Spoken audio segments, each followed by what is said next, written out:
The average person blinks 11,000 times per day, and an average blink takes only 300 milliseconds to complete. But the blink of an eye is all the time it can take for your life to change forever.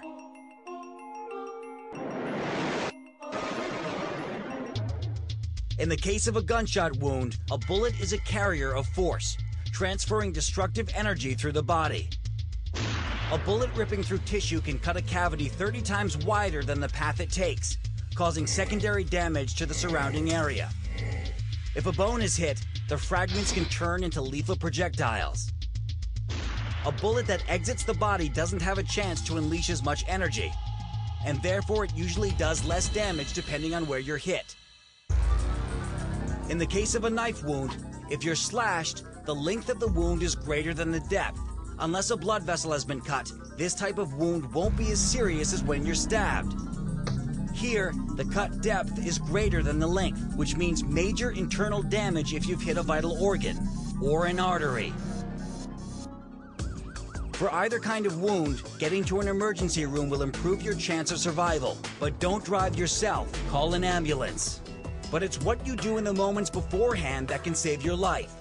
So follow these easy steps to survive. Don't move. Sit or lie down, whichever is more comfortable, and remain still. Moving will make your injuries worse. Never try to remove a bullet yourself, and if you've been stabbed, don't remove the knife. If it sliced a major artery, the knife may be preventing you from bleeding out. If you're not the injured party, lightly support the victim's head, keeping it aligned with the rest of the body, and make sure they don't move. Next, concentrate on life-giving oxygen. Breathe. Regardless of your wound, slow your breathing and remain calm. Hyperventilating will only complicate your injuries.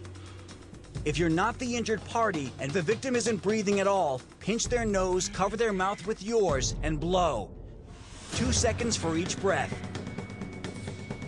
If you hear sucking sounds or see frothy blood coming from the chest cavity, immediately cover the wound with whatever is handy. Leave one side open as a flutter valve so air can escape while the lung is reinflating.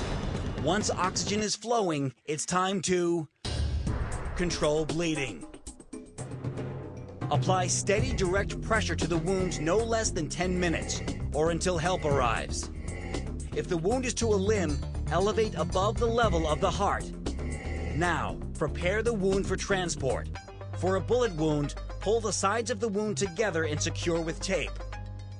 For a protruding knife, stabilize with heavy dressing of gauze or cloth. If you're not the injured party and the victim is bleeding heavily from the chest, abdomen, or pelvis, compress one of the major arteries supplying blood to the area, such as the brachial or the femoral. Despite rumors to the contrary, use a tourniquet only as a last resort. Muscles and nerves die if deprived of blood too long. You risk an amputation if help is too far away. And now it's time to get to a hospital.